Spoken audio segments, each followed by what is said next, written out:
We will now begin the 9th lecture on 1 Samuel. Today we will begin with 1 Samuel chapter 22. The title is David Asks the King of Moab to Look After His Parents. Let's look at the main points.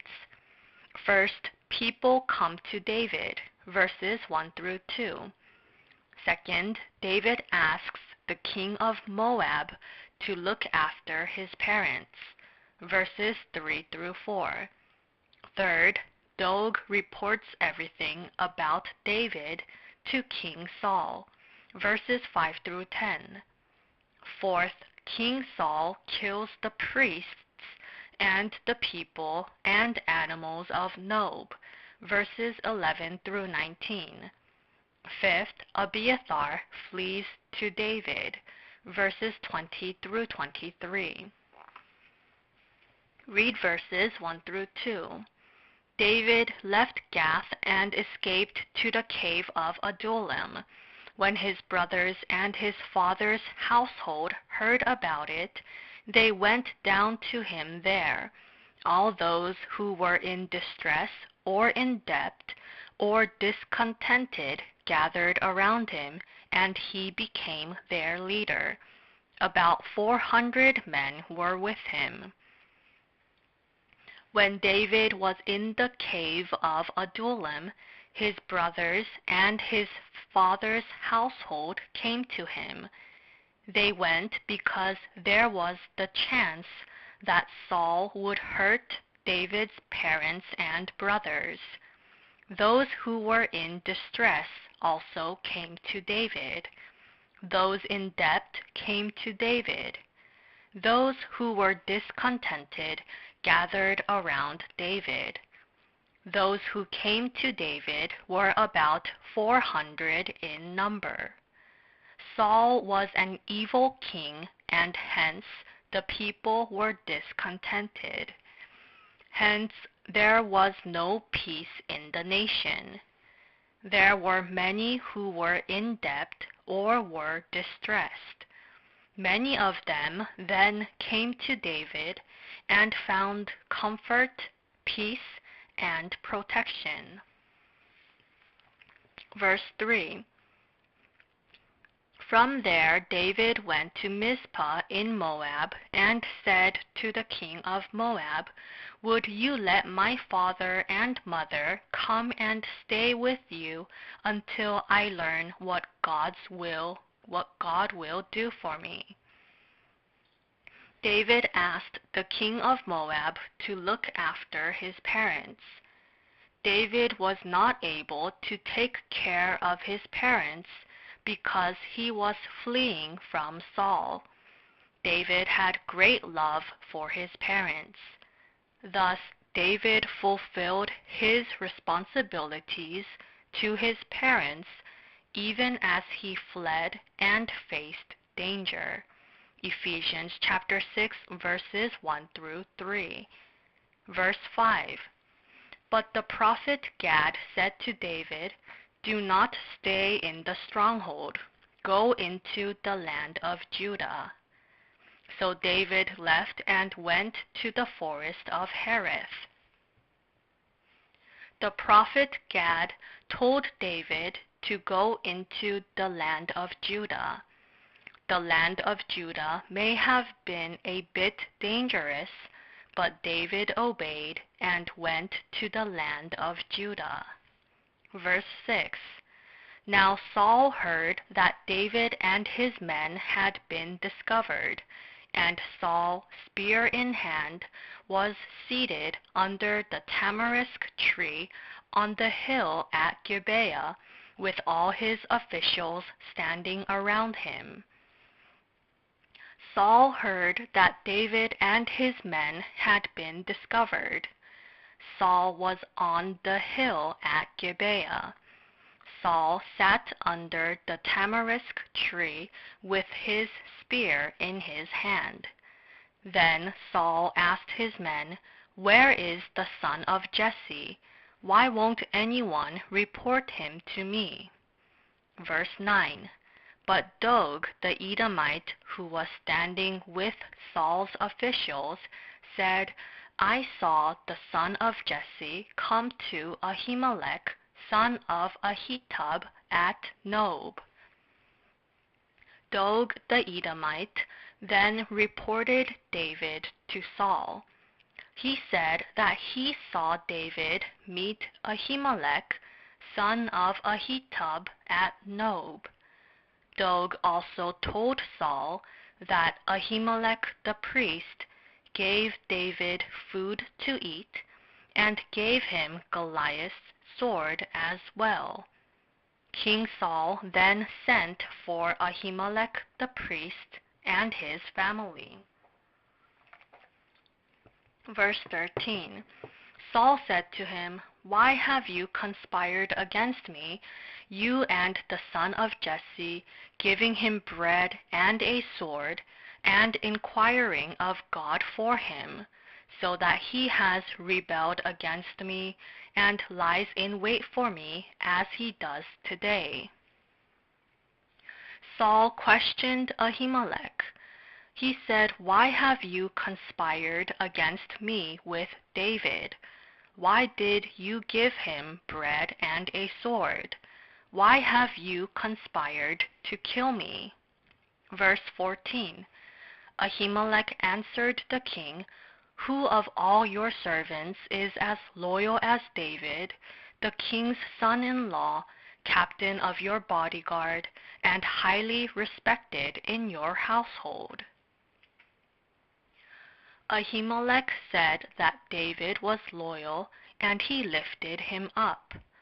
Then Ahimelech said that he did not know any of this. Ahimelech said that he never went against the king. He said that he did nothing wrong against the king. Verse 16. But the king said, You will surely die, Ahimelech, you and your father's whole family. The king told his men to kill Ahimelech and all the priests. Yet his men did not want to kill the priests. Hence King Saul ordered Doeg to kill all the priests. Doeg killed 85 priests. Verse 19. He also put to the sword Nob, the town of the priests, with its men and women, its children and infants, and its cattle, donkeys, and sheep. He also killed the men and women, the children and infants, and the cattle, donkeys, and sheep in Nob. King Saul was terribly wrong in doing this. Saul did wrong in killing the priests. The priests were not guilty of anything. Saul even killed the men and women, and children and infants. Saul was cruel and evil. Saul mercilessly killed God's servants. If Ahimelech did wrong, Saul should have killed him only. However, Ahimelech had done nothing wrong. Still, Saul killed not only Ahimelech, but all the people in Nob as well. Ahimelech knew that David was a loyal servant. Ahimelech thought that David was carrying out the king's commands. That is why he gave David bread to eat. This was a good deed. Ahimelech the priest and his family were killed for doing good. Verse 20. But Ahiathar, son of Ahimelech, son of Ahitub, escaped and fled to join David. A son of Ahimelech escaped. His name was Abiathar. Abiathar fled to join David. Verse 23. Stay with me, don't be afraid. The man who is seeking your life is seeking mine also. You will be safe with me." David spoke to Abiathar, "Stay with me, don't be afraid. You will be safe with me." David comforted and protected Abiathar. We will continue with 1 Samuel chapter 23. The title is David Escapes from Danger. Let's look at the main points. First, David saves Keilah, verses 1 through 5. Second, David leaves Keilah, verses 6 through 14. Third, Jonathan visits David for the last time, verses 15 through 18. Fourth, the people of Ziph report David, verses 19 through 20. Fifth, Saul tells his men to track down David and report to him, verses 21 through 23. Sixth, God allows David to avoid danger, verses 24 through 29. Read verses 1 through 2. When David was told, "Look, the Philistines are fighting against Keilah and are looting the threshing floors," he inquired of the Lord, saying, "Shall I go and attack these Philistines?" The Lord answered him, "Go attack the Philistines and save Keilah." The Philistines attacked Keilah. Keilah was located in the land of Judah. Joshua chapter 15 verse 44. David then asked God, "Shall I go and attack these Philistines? Should I go save Keilah?" In verse 4, God said, "I am going to give the Philistines into your hand." Verse 5. So David and his men went to Keilah, fought the Philistines, and carried off their livestock. He inflicted heavy losses on the Philistines and saved the people of Keilah. David saved the people of Keilah. David fought and defeated the Philistines. David was currently fleeing from King Saul. Still, David fought against the Philistines and saved Keilah, which shows that he had great faith. David obeyed God's command for God's kingdom. David saved Keilah. Verse 6. Now Abiathar, son of Ahimelech, had brought the ephod down with him when he fled to David at Keilah. Abiathar brought the ephod with him. Saul heard that David had saved Keilah. Verse 8. And Saul called up all his forces for battle to go down to Keilah to besiege David and his men. Saul called all his men to go down to Keilah. Saul wanted to kill David and his men. Verse 9. When David learned that Saul was plotting against him, he said to Abiathar the priest, "Bring the ephod." David learned that Saul was plotting against him. David told Abiathar the priest to bring the ephod. Then David inquired of the Lord. David asked God in verse 11, "Will the citizens of Keilah surrender me to him?" God answered him, "The people of Keilah will surrender you to him." David then had no choice but to take his men, about 600 in number, and leave Keilah. David ran away to the desert of Ziph. The people of Keilah betrayed David's grace for them. The people of Keilah were attacked by the Philistines. Then David saved the people of Keilah. Yet the people of Keilah were going to report David to King Saul. The people of Keilah forgot about David's grace. They surrendered to Saul's authority. However, God protected David. David ran away to another place. Verse 15. While David was at Horesh in the desert of Ziph, he learned that Saul had come out to take his life.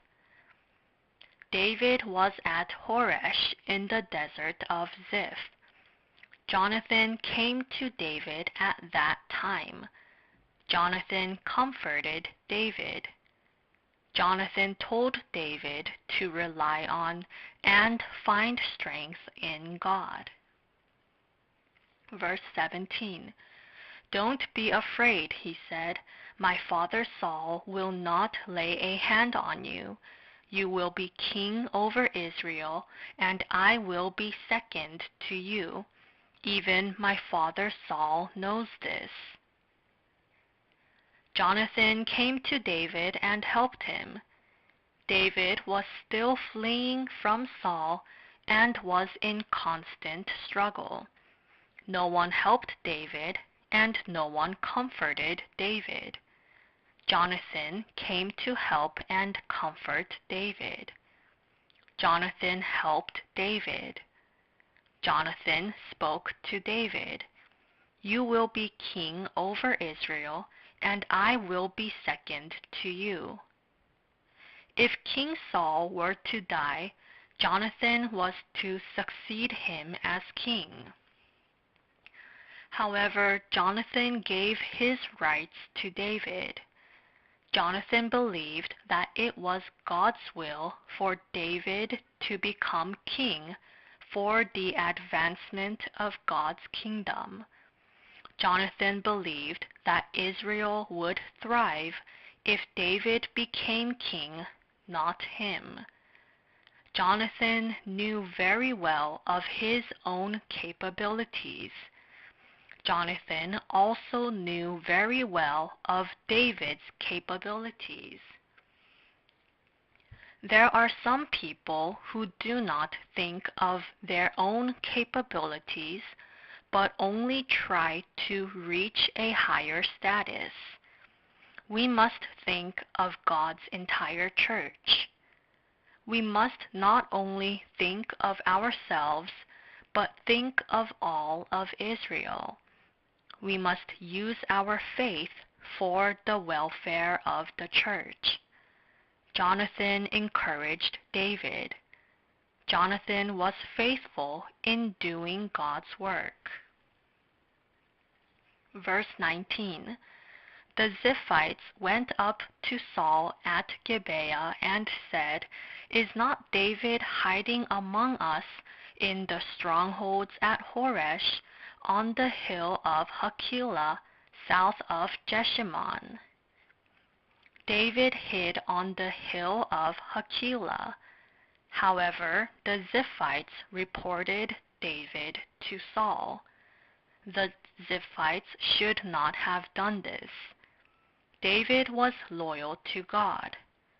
David was a man who was used by God.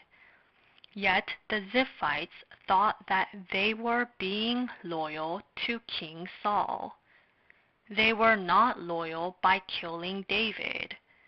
They followed Saul and his wrongdoings. Verse 21. Saul replied, The Lord bless you for your concern for me. Saul told the Ziphites to report to him if they found where David was hiding. Verse 24. A messenger came to Saul, saying, Come quickly, the Philistines are raiding the land. A messenger came to King Saul. the Philistines are raiding the land. Saul then broke off his pursuit of David. Saul went to fight the Philistines. In verse 28, it says that the place was called Selah Hammelikoth. This means rock of parting. Saul parted and left. Hence, David was saved. David then ran away to the strongholds of En-gedi. Saul continuously chased after David to no avail. Saul almost killed David. Yet God used the Philistines. Therefore Saul left to fight the Philistines. David was saved. No matter how dangerous a situation may be, there is protection when God helps us. We must keep our faith like David. We do not need to worry no matter how great an enemy may be. God saves us. We will continue with 1 Samuel chapter 24. The title is Saul and David in the Cave. Let's look at the main points. First, Saul takes 3,000 men to find David, verses 1 through 2.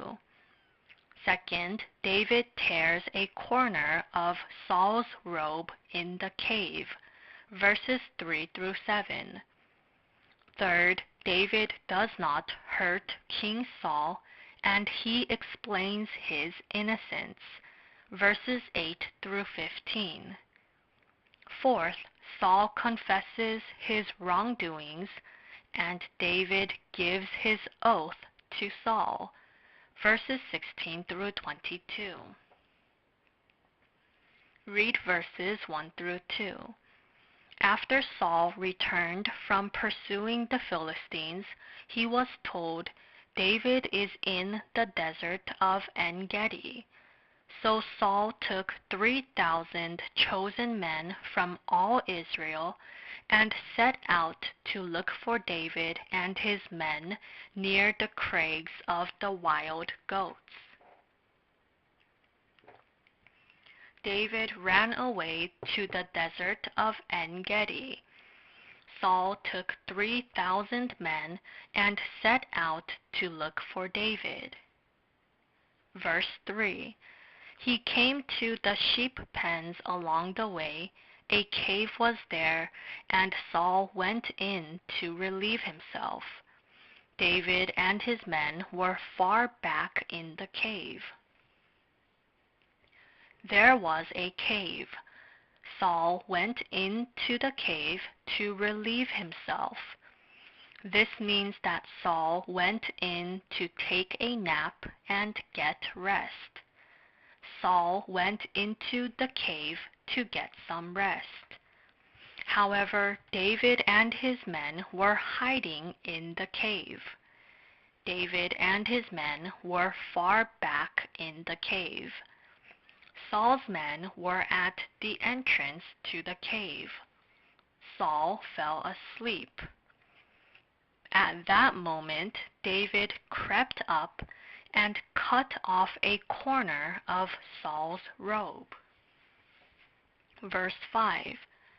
Afterward, David was conscience-stricken for having cut off a corner of his robe. Verse 6. He said to his men, The Lord forbid that I should do such a thing to my master, the Lord's anointed, or lift my hand against him, for he is the anointed of the Lord. David was conscience-stricken for having cut off a corner of King Saul's robe. David said that he would not hurt the one who had been anointed by God. God anointed Saul because God was going to use him. God would judge Saul whether he did well or not. God was the master of Saul. Therefore, David did not try to kill King Saul. David believed that God would judge King Saul if he did wrong.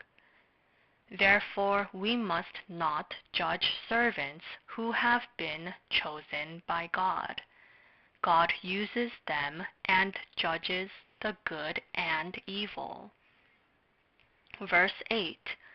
Then David went out of the cave and called out to Saul, "My lord the king." When Saul looked behind him, David bowed down and prostrated himself with his face to the ground. Saul woke up and went out of the cave. Saul went outside. David too went outside. Saul and David stood with some distance between each other. Verse 11. "See, my father, look at this piece of your robe in my hand. I cut off the corner of your robe, but did not kill you. Now understand and recognize that I am not guilty of wrongdoing or rebellion. I have not wronged you, but you are hunting me down to take my life." David spoke to King Saul, who was far from him. "I cut off the corner of your robe. Some urged me to kill you. I will not lift my hand against my master, because he is the Lord's anointed. I could have killed you, but I did not. Yet you are hunting me down to take my life. I have not wronged you." Verse 12. "May the Lord judge between you and me, and may the Lord avenge the wrongs you have done to me, but my hand will not touch you." David believed that the Lord would judge the good and evil. David believed in God's sovereignty. God specially reigned over the one who was anointed by the Lord. The anointed one would be blessed if he obeyed God. However, if the anointed one disobeyed God's will and sinned, he would receive judgment before God. We must believe in God's sovereignty. We must acknowledge that God appointed his servants. David entrusted everything to God's will. David did not act any way he wanted to. David only did good. David also left everything in God's hands. David remained a servant even when King Saul tried to kill him. David respected King Saul. David also respected Saul as his father-in-law. This was David's faith. Verse 16. When David finished saying this, Saul asked, "Is that your voice, David my son?" And he wept aloud. Saul was moved by this. Saul wept aloud. In verse 17, Saul said, "You have treated me well, but I have treated you badly." David had a great opportunity to kill Saul, but he did not. David only cut off a corner of Saul's robe. Saul heard this, and he conscientiously confessed. Saul was greatly moved. David defeated evil with good. Thus, Saul had no choice but to completely surrender to David. David defeated his enemy with love. David defeated his enemy with love. We too must win. Judges chapter 14, verse 14. Verses 21 through 22. Now swear to me by the Lord that you will not cut off my descendants or wipe out my name from my father's family. So David gave his oath to Saul. Then Saul returned home, but David and his men went up to the stronghold. Saul told David to give him his oath. Thus David gave his oath to Saul. David gave his oath to Saul, and Saul returned home. David and his men went up to the stronghold. In this way David continued to do good. Here we will conclude the 9th lecture on 1 Samuel. Thank you.